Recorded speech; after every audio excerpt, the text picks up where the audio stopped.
empresário Elon Musk disse que o governo Biden financiou a eleição de Lula contra Bolsonaro. Uma frase, uma declaração que Musk fez em um post na rede social X, afirmando que, abre aspas, o Estado profundo dos Estados Unidos interferiu nas eleições brasileiras. Essa foi uma resposta a um questionamento do senador Mike Lee, um debate que iniciou após o Lee compartilhar o conteúdo do perfil La Derecha Diário, um perfil no X que está retido no Brasil por decisão judicial. Esse conteúdo afirma sobre a interferência do governo Biden nas eleições. Eu queria perguntar, começando pelo Jorge Serrão. Serrão, a sua opinião sobre essa questão, essa declaração, essa frase, essa afirmação de Musk de que o governo americano, o Estado profundo, na verdade, né, a burocracia americana, Departamento de Estado, CIA, o próprio USAID, né, interferiram nas eleições brasileiras. O que isso poderia acarretar, na sua opinião? Isso vai acarretar aqui no Brasil uma investigação séria e uma necessidade que tem que ser a nossa prioridade hoje. A gente tem que buscar um aprimoramento, uma melhora concreta do modelo eleitoral para 2026, que a gente está com uma eleição de novo sob ameaça, hein? Não podemos subjugar aí, acreditar, subestimar nunca o poder dos adversários. O PT tem um projeto de eleger em 2026 de 150 a 200 deputados federais. Eles já estão preparando isso é sério, isso não é brincadeira, e para ter um plano desse é porque eles contam com coisas que a gente nem imagina. Quando saiu toda essa revelação do escândalo USAID, ficou claro que houve ali um problema sim, porque se tivemos uma parceria entre a USAID e o Tribunal Superior Eleitoral, e nós constatamos na eleição passada de 2022, uma excessiva interferência do judiciário eleitoral no processo, então essa interferência ocorreu. A questão é se nós vamos, como questionar essa interferência, mas ela ocorreu. A gente tem que criar mecanismos para que isso não se repita. E o nosso sistema eleitoral, a gente tem que brigar claramente, tem que ter contagem pública de voto, tem que partir para uma nova modelagem de escolha, colocar em questionamento a questão do voto proporcional, começar a debater voto distrital. A gente tem que começar, no Brasil, a discutir a melhoria das condições políticas. Toda essa crise que nós tivemos, ela foi gerada, a gente tem que lembrar isso, pelo questionamento do resultado eleitoral. E resultado eleitoral, ele pode ser questionado, mas o modelo que gera esse questionamento é que não deveria acontecer para provocar isso. Então, ou a gente tem eleição constitucionalmente correta, com contagem pública de voto, ou a gente vai continuar no mesmo impasse e no mesmo risco para a eleição 2026. Tem aí a gigantesca perspectiva da direita conservadora fazer uma grande maioria de senadores, mas e se houver sabotagens que a gente não pode imaginar quais seriam, isso pode ser obstaculizado. Então, é hora do debate para melhorar o Brasil e isso tem que ser puxado claramente do Congresso Nacional. A gente fica sempre adiando isso e depois chora o resultado eleitoral perdido.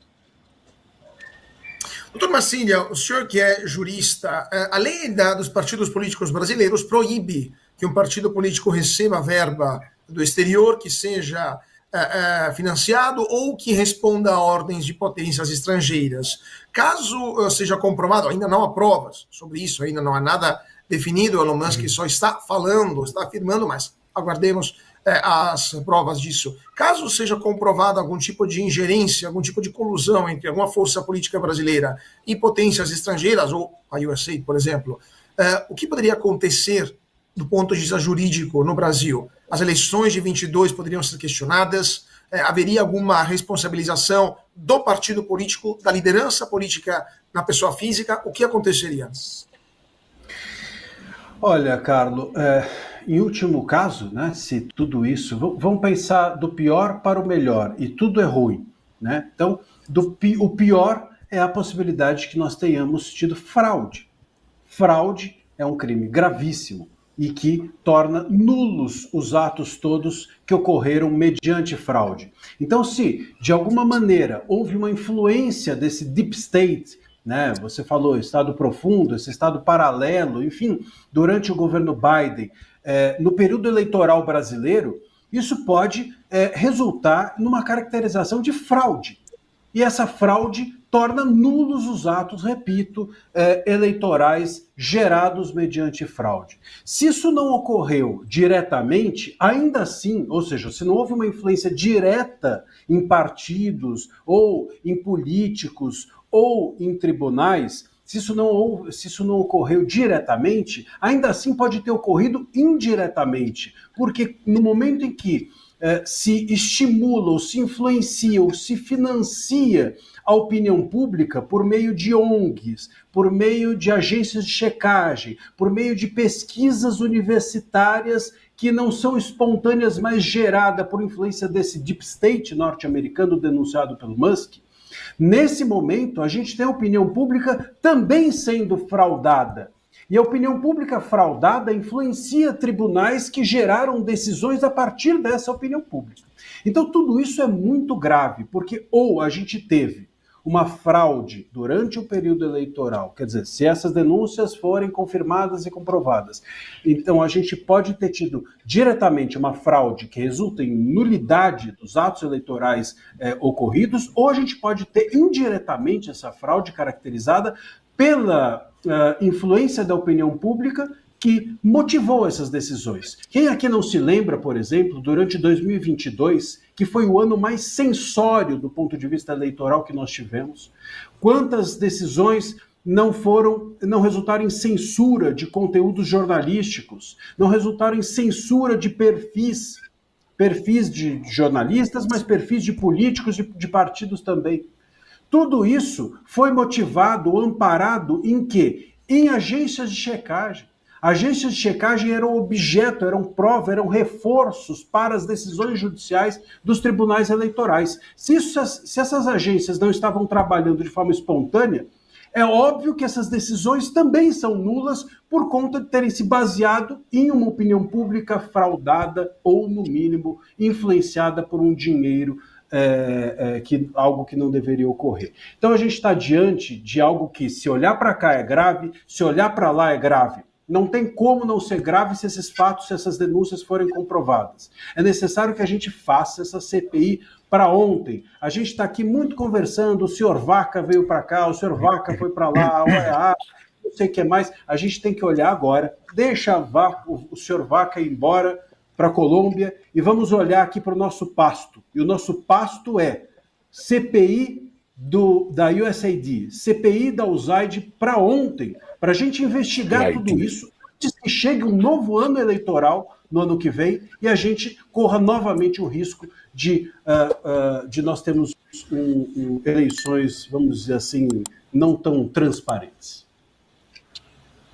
Pois é, eu queria perguntar para o deputado Ramagem essa questão da CPI, que poderia investigar sobre eventuais interferências estrangeiras no processo eleitoral brasileiro.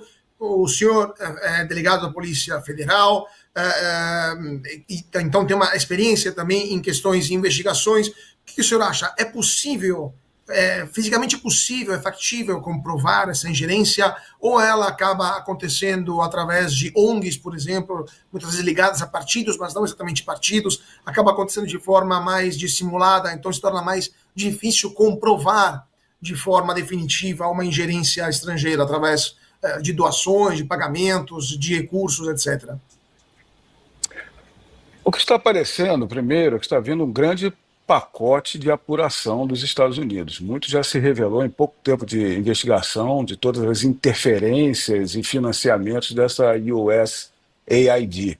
Se fala, né, de interferência na Jamaica, na Sérvia, no Egito, diversos países. No Brasil ainda não há o pacote. Parece que está se construindo para trazer ao Brasil tudo o que foi feito. Como foi feita essa interferência no nosso sistema democrático brasileiro, na nossa soberania nacional. Se foi feito por ONGs, se foi feito diretamente a meios de comunicação e mais, a instituições públicas nacionais.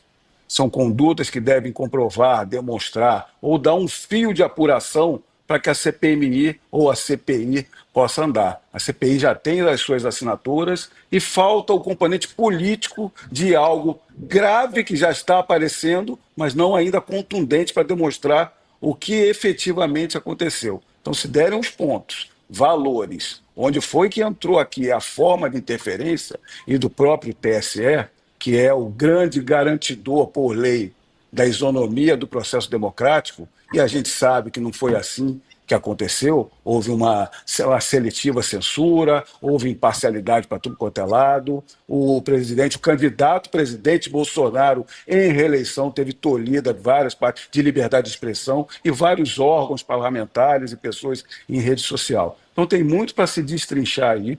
O que está aparecendo, essa declaração do Elon Musk é enfática, contundente, demonstra uma certeza do que ele está falando, então o que a gente espera é que venha em breve alguns indícios e pontos para a demonstração, não apenas pelo Congresso Nacional, mas o que se verifica já em âmbito eleitoral é uma grande conduta vedada, mas muito mais do que isso, fraudes, como foi colocado, e responsabilidade a ser apurada. Donald Trump anunciou tarifas recíprocas e o Brasil pode ser afetado. O presidente dos Estados Unidos anunciou nesta quinta-feira um novo projeto de tarifas recíprocas que visa igualar as tarifas cobradas entre os Estados Unidos e seus parceiros comerciais. Agora, vários analistas estão alertando para possíveis prejuízos para a economia americana, enquanto o Brasil, que é um dos países potencialmente afetados, mantém uma postura cautelosa. Lembrando que o Brasil é um dos países que mais aplicam tarifas alfandegárias, não só em relação aos produtos oriundos dos Estados Unidos, mas do mundo inteiro. O Brasil é um país ultraprotecionista. Agora, o vice-presidente Geraldo Alckmin se manifestou indicando que é necessária cautela antes de qualquer resposta oficial do governo. O próprio ministro Fernando Haddad disse que não ocorrerá nenhuma guerra comercial entre Brasil e Estados Unidos. Deputado, o que o senhor acha? De fato, o governo brasileiro vai conseguir evitar uma escalada nesta disputa comercial ou teremos consequências para a economia brasileira, essa nova política comercial do governo Trump? Bem, vou fazer dois comentários aqui. Primeiro, o impacto na economia norte-americana. Existem alguns economistas que falam que vai ter impacto na economia americana se ele começar a tarifar desses países dos quais os Estados Unidos importa. E é possível que haja um impacto em preço, sim. Agora, tem uma outra contrapartida do que o Trump está fazendo. Ele não faz isso somente na questão tarifária, ele não faz isso de uma maneira unilateral, como sendo uma ação sem ter uma contrapartida de outras ações que ele está fazendo internamente. Ele está aumentando as tarifas, primeiro, para equilibrar a balança que existe negativa de comércio entre países no mundo, mas o que isso está fazendo? Ele está tentando comprovar um novo modelo tributário, que é baseado mais em tarifas, e, na contrapartida, ele está falando tudo que ele ganhar a mais em recursos que venham das tarifas, ele vai abaixar no imposto de renda. Então, no imposto de renda pessoa física e imposto de renda pessoa jurídica. Então, tem alguns economistas que olham a situação tal qual ela existe hoje e só olha a parte unilateral da implementação de tarifa, mas não olham essa contrapartida. E se por acaso houver uma redução bem expressiva no imposto de renda pessoa física e jurídica, sabe o que pode acontecer? Pode acontecer um boom econômico e uma geração de riqueza que os Estados Unidos não viu desde talvez o século XIX, quando não existia imposto de renda. Então, veja o que estamos no preâmbulo de testemunhar. É isso que eu acho que a nova era de ouro que o Donald Trump quer criar. É um novo modelo econômico não baseado e não dependente no imposto de renda. Então, é isso que ele quer fazer por lá. Então, esse é o comentário com relação a isso. Com relação ao impacto no Brasil, veja o que é interessante. O Brasil tem superávit com os Estados Unidos. É um dos poucos países no qual a gente importa mais dos Estados Unidos do que exporta. Então nós temos uma balança comercial favorável aos Estados Unidos, mais do que ao Brasil. Então, para os Estados Unidos, não vale a pena criminalizar, entre aspas, né, ou penalizar o Brasil com relação, uma vez que nós temos essa balança comercial favorável aos Estados Unidos. Então não é bem isso que o Donald Trump quer. Certamente os outros países e que têm uma balança comercial com o qual os Estados Unidos têm uma balança comercial negativa, como China, Canadá, México, esses sim, são centenas de bilhões de dólares que os Estados Unidos perde no comércio exterior com esses países. Já com o Brasil ele ganha. Então veja a oportunidade de negociação aqui. Aí é que vamos colocar o ônus aqui, não no Trump, porque ele aumentou tarifas de uma maneira homogênea com relação às questões dos metais, né, em termos de aço, alumínio e tudo mais. Por quê?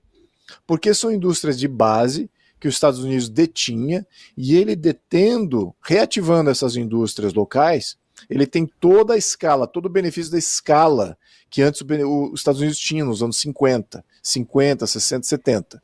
Muito bem. Então, ele reativando essas indústrias tem toda uma série, um desencadeamento de criação de valor, de retenção de valor no próprio país.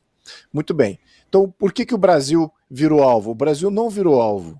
É que ele definiu como indústria estratégica o fator gerador de alumínio e de aço. Então é por isso que ele está aplicando essas tarifas. Mas eu acho que há uma abertura aí para negociação muito importante. Se o Ministério da Economia brasileiro for inteligente, o que é pedir muito, né, haverá aí um potencial de barganha, um potencial talvez de negociação em que o Brasil se livre dessa. Mas eu não sei se é isso que está passando pela cabeça dos ideólogos que estão liderando o nosso Ministério da Economia. Caso contrário, eu acho que estamos aí com a faca e o queijo na mão para poder negociar uma saída muito boa e o Brasil se tornar um parceiro interessante até nessa nova economia. Vamos ver o que vai imperar aí nesses microcéfalos aí que estão comandando o Ministério da Economia. Vamos ver. Temos um senador americano que está cobrando explicações sobre a liberdade de expressão no Brasil. O senador Shane Jett enviou uma carta formal ao Procurador-Geral da República, Paulo Gonet, questionando violações de direitos fundamentais no Brasil. Um documento que coincide com a visita da Comissão Interamericana de Direitos Humanos ao país, aliás, com um representante especial de liberdade de expressão no Brasil, né, e esse alerta é sobre possíveis sanções internacionais através do projeto de lei No Censors on Our Shore Act.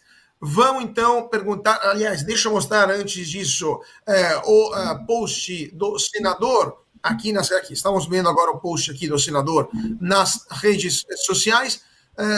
Doutora Marcília, temos então uma visita do relator especial da OEA, da Organização dos Estados Americanos, aqui no Brasil, sobre liberdade de expressão. O senador americano está se manifestando, o mundo está começando a ver o que acontece no Brasil, e do ponto de vista jurídico, quais poderiam ser as consequências, os próximos passos do relator, uma vez que ele voltará para Washington? Terá um documento que será publicado, outros países poderão tomar providências. O que vai acontecer após a fim dessa visita?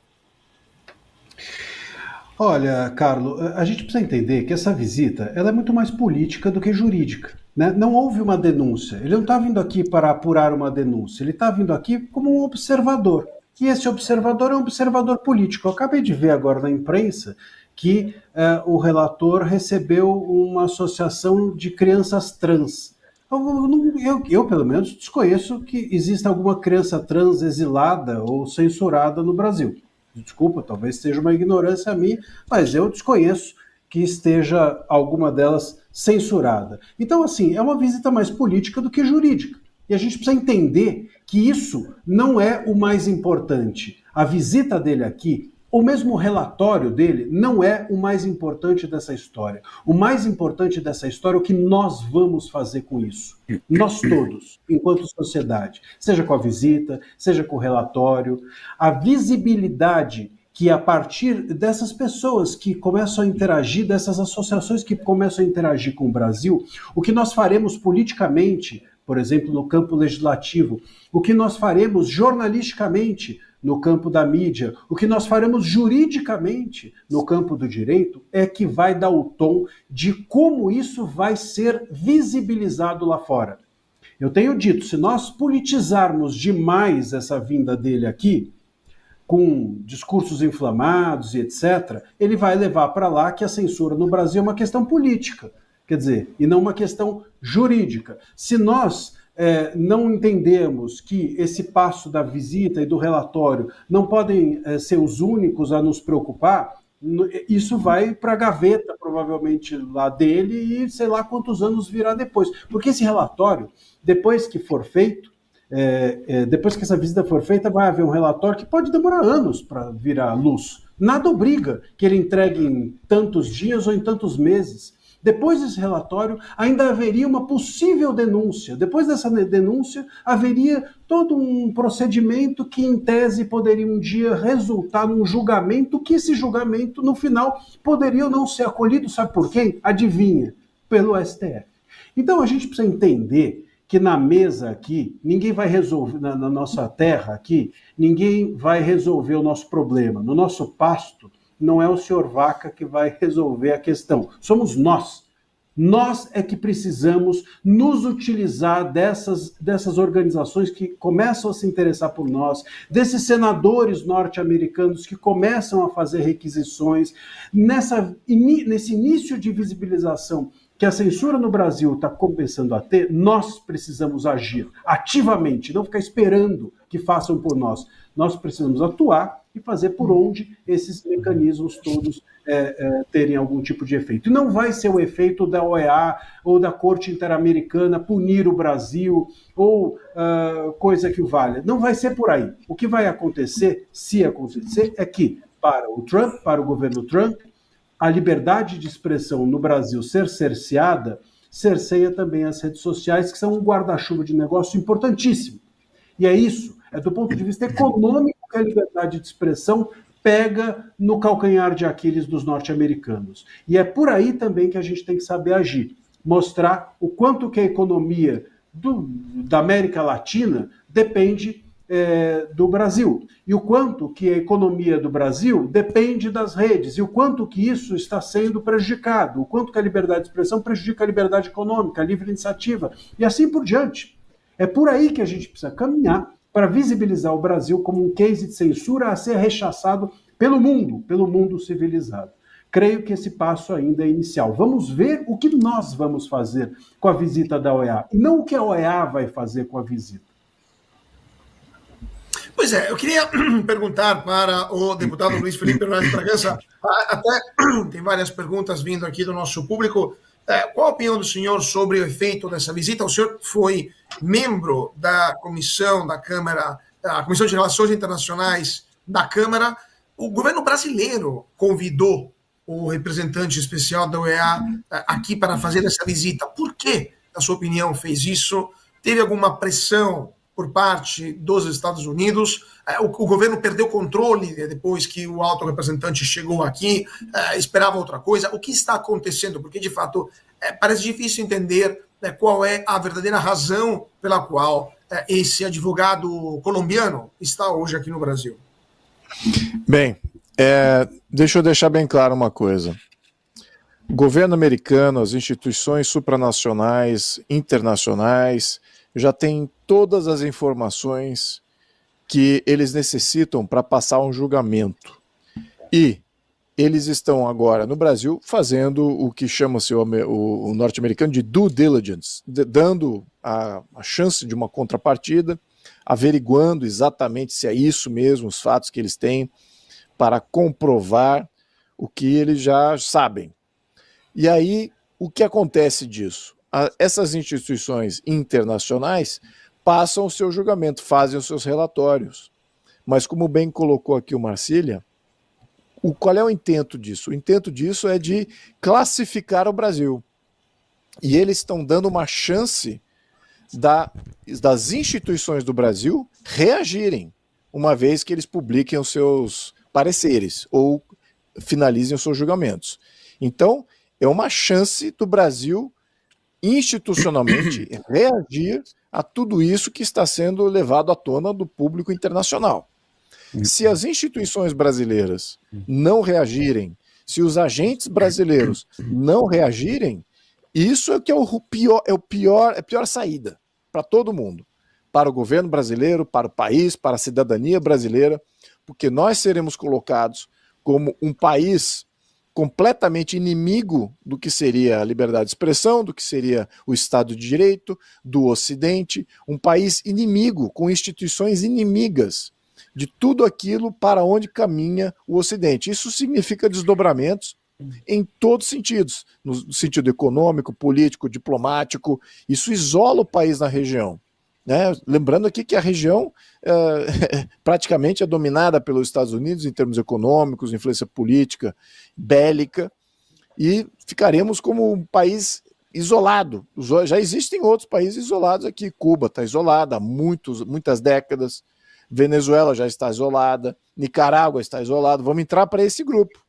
É isso. Então eles estão dando uma chance para as instituições brasileiras reagirem. Então, é por isso que a sociedade brasileira precisa entender o quão importante é se colocar também do lado da coisa certa, do Estado de Direito, da liberdade de expressão, e essa luta tem sido combatida, aliás, pela sociedade de uma maneira muito mais fragorosa, valiosa do que os representantes e as instituições, mas está na hora das instituições mostrarem que eles também estão no caminho certo. E isso pode vir com cerceamento e sanções individuais a juízes, a políticos, a partidos, a membros do governo. É por aí que eu acho que vai vir esses desdobramentos. Então, já está dado aqui uma saída. Né? Vamos ver se as instituições brasileiras não reagem. Se não reagem, a gente já sabe o que pode acontecer. A gente já viu várias sanções sendo aplicadas aí pelo governo norte-americano a vários indivíduos, membros de judiciários e governos de outros países,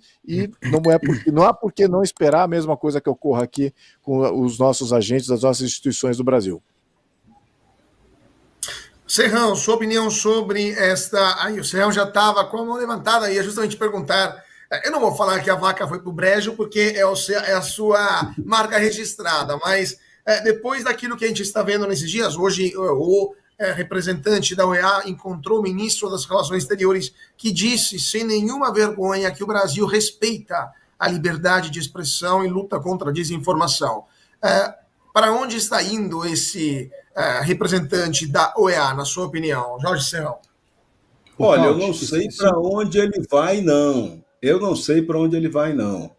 Mas, Marcília, conclui aí para poder depois jogar. Eu preciso te interromper, porque eu queria que você, Serrão, terminasse depois da sua fala, dizendo qual é a nota que você dá para o senhor Vaca.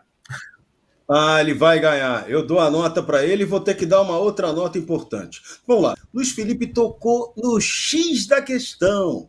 Os americanos estão apenas fazendo a due diligence, a verificação das coisas aqui no Brasil. Quando o senador americano pede ao procurador-geral da República, Paulo Gonet, uma resposta sobre o que está acontecendo aqui, o que ele espera?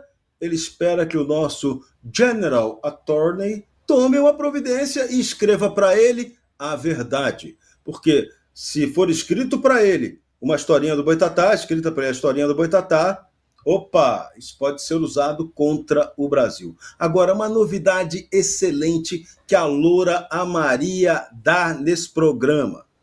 Existem procuradores em Brasília, né? Igual aquela frase famosa lá do tempo do pós-nazismo, há juízes em Berlim, né?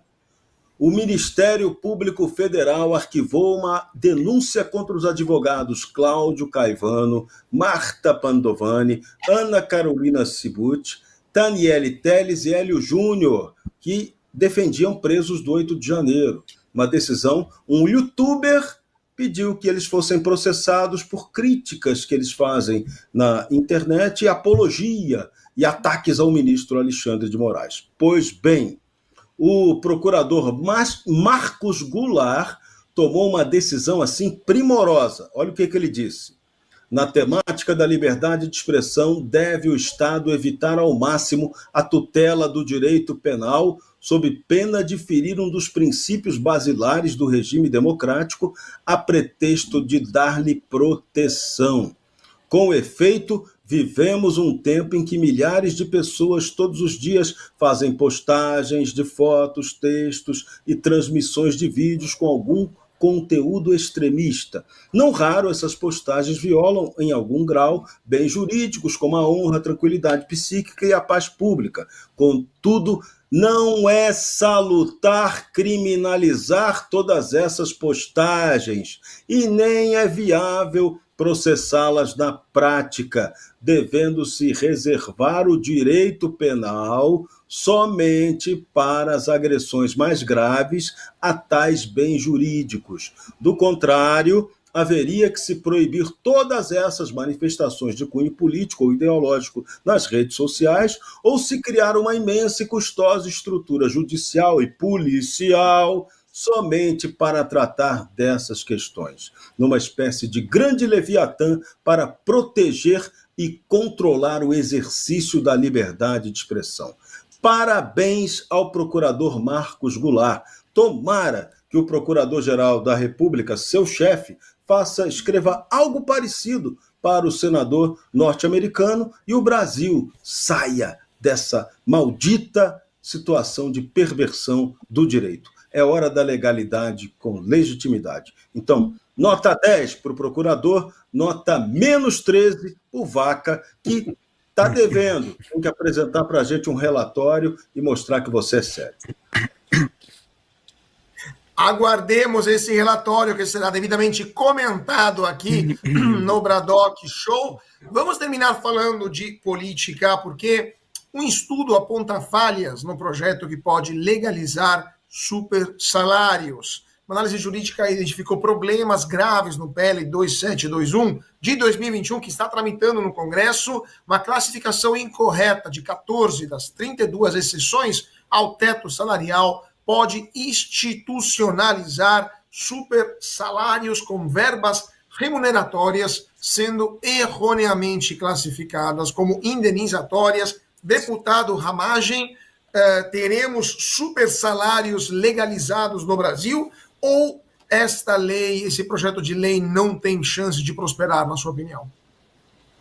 Vamos ver, não vamos perder as esperanças se já está pautado, o tema está na mesa, porque a população sabe do escárnio que é no judiciário. Se colocar as regalias que o judiciário tem, em comparado com um cidadão comum, um juiz ele tem a possibilidade do recesso advocatício no trabalho e ainda tem 2 meses de férias, com várias regalias indenizatórias e remuneratórias. Quando vai se comparar com um policial que está em combate na rua e não tem nada disso, a gente sabe que é uma classe que está sendo privilegiada. E mais, esse ativismo judicial exacerbado, errado, que atropela as atribuições e competências de demais poderes, ele é utilizado também na questão remuneratória salarial de juízes. Há diversos tribunais locais, estaduais, representações federais, que estão, por resolução ou por acordo interno deles, aumentando a remuneração do judiciário e colocando como verbas indenizatórias aquelas demais apenas para engordar e fazer com que eles ganhem salários, os super salários. Então nós estamos atentos, é uma pauta, temos que estar, aumento de salário tem que ser pelo Congresso Nacional, o Judiciário já tem essa iniciativa de pedir, mas nós que temos que tratar disso. Então vamos tratar essa questão com muita atenção, que a população merece, com tantas despesas, com tanta tributação, com tanta arrecadação, e a gente tendo servidores com super salários.